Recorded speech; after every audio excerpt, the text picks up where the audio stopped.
There have been a lot of great characters in the world of Pixar. Even in the weaker Pixar films, you can't deny how amazing Pixar are at writing characters. But there's one character who always stood out for me. That character is WALL-E. Now, yes, I am very biased. WALL-E is my absolute favourite Pixar movie of all time. It has a lot of things that I can relate to: the musical soundtrack, the style, the isolation aspect of it all, the sci-fi, and of course the greatest cameo ever from Sigourney Weaver.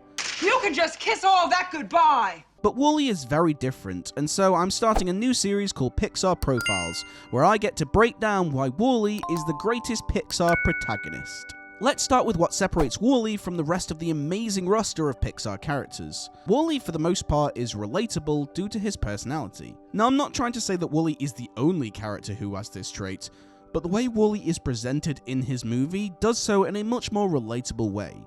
You see, other Pixar protagonists tend to show personality due to the plot, so they get their personality from the situation. And while there is nothing wrong with this, it's actually a great way to showcase your character.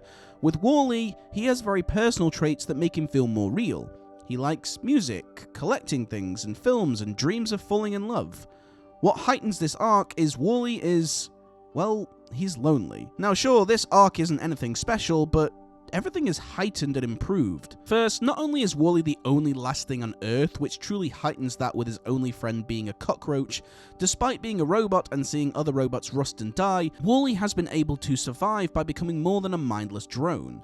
But against all odds, WALL-E is happy. He enjoys his day-to-day life and gives the audience a sense of positiveness and likability. If WALL-E wasn't positive, then he wouldn't be as likable. Giving your character a dream, but a sense to carry on with a positive manner, truly reflects the working man. WALL-E goes to work and enjoys his day-to-day life like, well, a lot of us, I'm sure. WALL-E is of course unique in that his dialogue is kept to a minimal, with all his communicating being actions and expressions. This style of communication gives WALL-E a sense of simplicity, as he must convey his wants and personality with no dialogue. This kind of storytelling not only pays homage to silent movies and cartoons like Tom and Jerry, but it means every action must mean something. And in something like animation, that makes it all the more better. But when emotional moments like WALL-E trying to convey something as complex as love is just downright adorable. It is clear from the moment WALL-E meets Eve, he is smitten with her, and it is probably just the absolute best thing ever. The plot of the film doesn't really take off until about half an hour into the movie until they leave for Earth,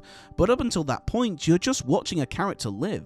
Explaining the plot of WALL-E is quite difficult because the situational plot of WALL-E is about humans returning to Earth after the world has been overrun by wastage. But the personal story is WALL-E falling in love. It takes the subplot's themes at the front of the movie and takes the main plot's themes on the side. What adds to WALL-E's likeness is its themes of personality, which are scattered throughout the film. He's a robot who shows human emotions, characteristics, and individualism. He is able to share this with Eve, the defective robot, and even the humans. The whole film is about personality and how WALL-E influences other characters. Other characters tend to be defined with one purpose or trait, usually revolving around the plot. In other Pixar films, it's, let's say, Remy wanting to cook, Merida wanting independence, or Joe in Soul wanting to get his big break. Now, let's break down what makes up a story in any form of media. If we use Dan Harmon's story cycle, you start with your character in its comfort zone, this is, say, where they live, setting the stage. They tell you its needs and its wants, this is where the character's arc gets to set the play. Then something happens, something that causes the story to happen, an event, a villain, etc. Your character needs to embark on an adventure or quest due to certain events, therefore adapting to the events that happen. They then usually get what they deserve, but sometimes they must sacrifice something along the way. Then they return to familiar grounds, and the character learns something personal, thus completing their arc. Now, this is a brilliant formula for any story, and to be fair, without it, stories would be very boring. But WALL-E goes against this in just one way, and it does so amazingly well. You see, WALL-E doesn't learn anything along the way. Yes, he gets what he wants, he falls in love, but not through learning anything.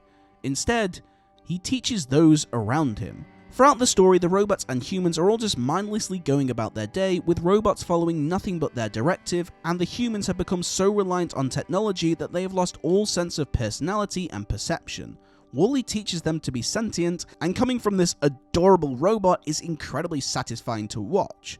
So whereas other main characters are influenced by the side characters around them, Wall-E is the one influencing everyone else, and therefore influences the audience as well. To see a character who has nothing and no one to share his dreams with is, well, incredibly moving, and so when he does, it makes it all the more better. Because the impact Wall-E has on the audience and those around him, it's incredibly wholesome, and Wall-E truly gets what he deserves. The fact that Wall-E doesn't learn anything is almost counterproductive, as it's usually the whole point of a story. Characters that don't learn anything become static, and if they aren't layered or deep enough, the character becomes uninteresting. But Wall-E doesn't need to learn anything. He is the most expressive and personalized character throughout the whole film, and making him the influencer of the story, telling us as an audience to have a personality, to be individual, to dream, and to keep putting on your Sunday clothes. And so, for me, that makes him the best Pixar protagonist ever. So thank you for joining me in this very first video on Pixar profiles. I am looking forward to doing more of these videos, so let me know if there's something you want to see more of specific characters you like. If you haven't already, now is a good time to subscribe to the channel for more great content on animation films. Make sure to follow me on all my social media platforms as well, and I hope you're having a fantastic day, and I will see you all in the next one.